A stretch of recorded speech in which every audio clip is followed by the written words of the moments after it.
నేను జడ్జ్మెంట్ వాయిదా వేస్తున్నట్టు మీరు జర్నీని అర్జెంట్ చేస్తున్నారా? ఎంతైనా జడ్జ్ భర్త అనిపించారు. మీరు పాఠాలు నేర్పించకపోతే పిల్లలేం ఫెయిల్ అయిపోరు. ఈసారి వారం రోజు సెలవు పెట్టండి.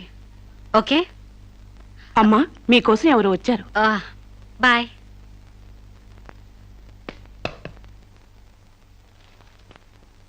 నమస్కారం అండి. నా పేరు సాంబశివరావు అండి. నువ్వు శిరీష తాలూకు మనిషివి కదూ? అవునండి. సారీ, నేను ఇంట్లో కోర్టు విషయాలు మాట్లాడను. నేను అందుకు రాలేదండి, కొన్ని సొంత విషయాలు మాట్లాడుకుందామని. సొంత విషయాలా? హాయ్, కొంచెం పర్సనల్ అండి. చెప్పండి. అది మన ఇద్దరి మధ్య ఉండాల్సిన పర్సనల్ అండి. మీరు కాసేపు బయట ఉండండి.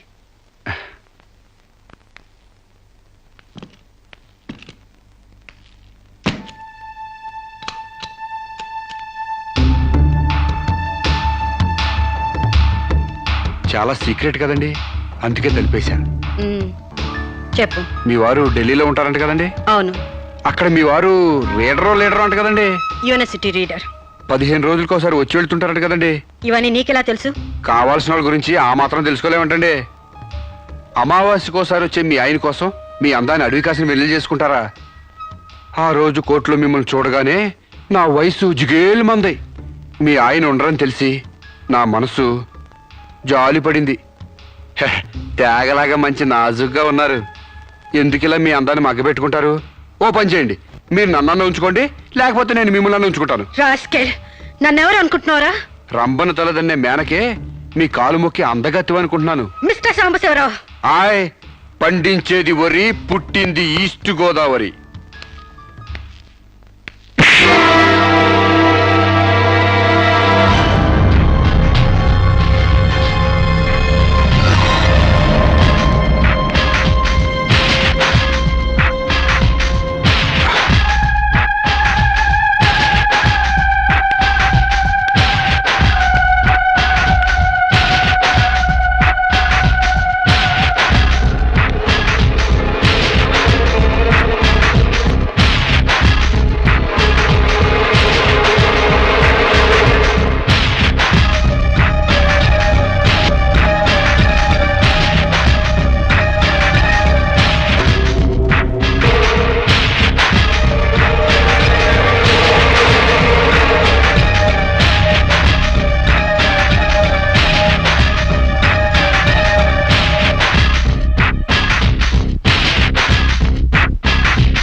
ఏం జరిగింది? అతను చాలా ఇండిసెంట్ గా ప్రవర్తించాడు. అసలు వీడి లోపల ఎందుకు రానిచ్చారు మేడం? ముందు అతను హాస్పిటల్ తీసుకెళ్ళండి ప్లీజ్. Constables, call ambulance. ఆగండి.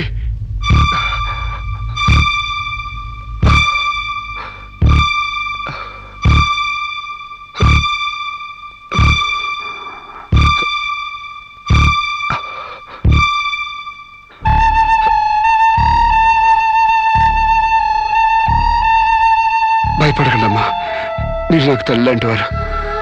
ఇదంతా నేను కావాలని చేయలేదు. శిరీష్ నిర్దోషని చెప్పడానికే చేశాను. అవునమ్మా, శిరీష్ అమాయకురాలు. నా శిరీష్కి అనుకోలేకపోయినా ఆర్తన ఉంది. మమకారాన్ని అర్థం చేసుకోలేకపోయినా మానవానికి విలువిస్తుంది. రాష్ట్రం కాని రాష్ట్రం వెళ్ళొస్తేనే స్టైల్ పెరిగే ఈ రోజుల్లో 20 సంవత్సరాలు ఫారిన్లో ఉండొచ్చిన శిరీష్కి ఇతరుల్ని డామినేట్ చేయాలనే తప్ప వేరే ఆలోచన లేని పిచ్చిది. మీరు ఒక జడ్జి అయ్యిండు కూడా ముందు వెనక ఆలోచించకుండా రేపు చేయబోయి నన్ను కత్తితో పొడిచారు. ఎందుకు? ఆడదానికి ఇష్టం లేకపోతే స్వయానా మన్మధుడే దిగొచ్చినా అంగీకరించదమ్మా. నా శిరీష శీలం లేని ఆడదైతే ఆ రోజు వాడిని ఎందుకు చంపేది? హాయిగా వాడితోనే డేటింగ్ పెట్టుకునేది. మొగుడితో తప్ప పరాయి మగాడితో ఊహించుకోలేని ఆడతోనూ ఉన్న ఏ ఆడదైనా ఆ పరిస్థితుల్లో ఉంటే ఈరోజు మీలాగే ఆ రోజు శిరీష్ లాగా చేస్తుంది. ఎంత పచ్చి వ్యభిచారైనా ఇష్టం లేని మగాడి చేయి పడితేనే చేదరిస్తుంది. నా శిరీష్ సిగ్గు తెలియంది కానీ శీలం లేనిది కాదమ్మా. తను నా తమ్ముడిని ఏ డేటింగ్ పేరుతో మోసం చేసిందో అదేవిధంగా మోసం చేసి తనలో మార్పు రావాలని నాటకం ఆడాను. అవును మేడం, శిరీష్లో మార్పు తేవాలని నేను సాంబశివరావు కలిసి ఈ నాటకం ఆడాం. ఆమెలో మార్పు సాధించాం. కానీ లాస్ట్ మూమెంట్లో మర్డర్ కేసులో ఇరుక్కుంది. మీరు శిరీషకు కటింగ్ శిక్ష వేయబోతున్నారని తెలిసి అతను ఈ రేప్ ప్లాన్ గురించి నాతో చెప్పాడు. నీకు తెలియంది కాదు కానీ చెప్తున్నాను. రేపుకు ఉరిశిక్ష వేయాలని చట్టాల మార్పు కోసం ప్రయత్నాలు జరుగుతున్న ఈ రోజుల్లో రేపిస్ట్ని చంపటం కనీసం చిన్న నేరం కూడా కాదని నా నమ్మకం. దయచేసి నా శిరీష్ని కాపాడండి. నా శిరీష్ని కాపాడు.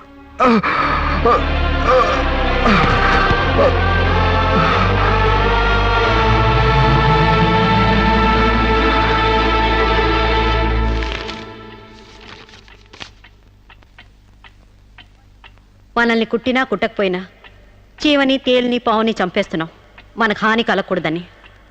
శిరీష తన మానానికి హాని వాటిల్లిందని ఒక చీడ పురిగిని చంపింది.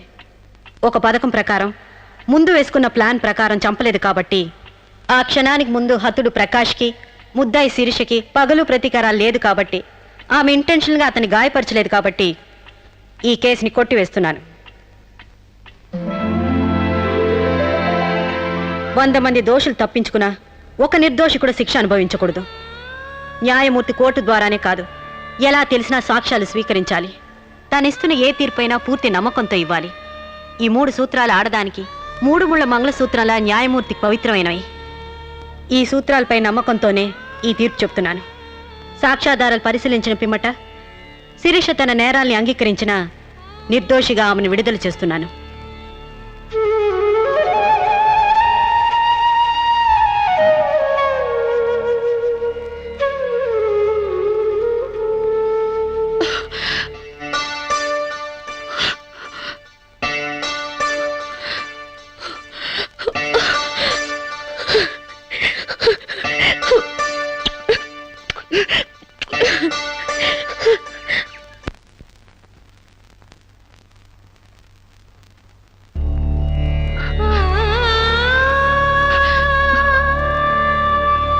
మన సాంప్రదాయాల సంస్కృతుల వాల్యూ తెలుసుకున్నాను.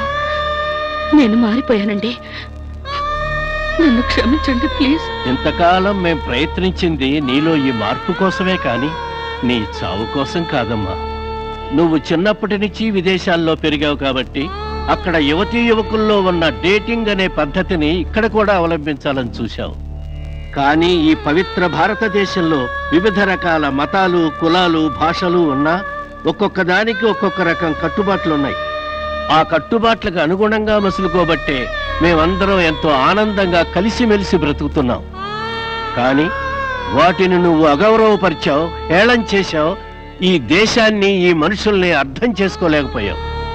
అటువంటి నీకు మన గొప్పతనం చెప్పాలని, నీలోని మంచి మనిషిని బయటకు తీసుకురావాలని మేము ఈ నాటకం ఆడాం. మా నమ్మకం వమ్ము కాలేదు. భారతీయ సంస్కృతి సాంప్రదాయం గల అమ్మాయే మా ఇంటి కోడలుగా రావాలనుకున్నావు. అలాగే నువ్వు మా ఇంటి కోడలు అవుతున్నావు. నిజంగానా?